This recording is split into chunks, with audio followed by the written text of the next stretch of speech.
ಶುಭೋದಯ. ನನ್ನ ಹೆಸರು ದೈವಿಕ್. ಇಂದು ನಾನು ಪರಿಸರ ಬಗ್ಗೆ ಮಾತನಾಡುತ್ತೇನೆ. ಸರಳವಾಗಿ ಹೇಳುವುದಾದರೆ ನಮ್ಮ ಸುತ್ತಮುತ್ತ ಎಲ್ಲವೂ ಪರಿಸರವೇ. ಪರಿಸರವು ನಮ್ಮ ಜೀವನದ ಮೂಲಭೂತ ಅಂಶವಾಗಿದೆ. ನಾವು ಕುಡಿಯುವ ನೀರು, ಉಸಿರಾಡುವ ಗಾಳಿ ಮತ್ತು ತಿನ್ನುವ ಆಹಾರವನ್ನು ಒದಗಿಸುತ್ತದೆ. ಗಿಡಮರಗಳು, ಮಣ್ಣು, ಬೆಟ್ಟಗುಡ್ಡ, ನೆಲ, ನೀರು, ಗಾಳಿ ಇವೆಲ್ಲವೂ ನೈಸರ್ಗಿಕ ಪರಿಸರಗಳಾಗಿವೆ.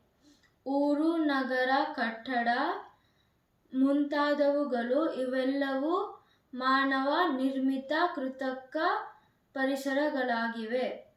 ನಮ್ಮ ಜೀವನದ ಬಹುಮುಖ್ಯ ಪರಿಸರವನ್ನು ಉಳಿಸಿ ಬೆಳೆಸುವುದು ನಮ್ಮೆಲ್ಲರ ಕರ್ತವ್ಯವಾಗಿದೆ. ಧನ್ಯವಾದಗಳು.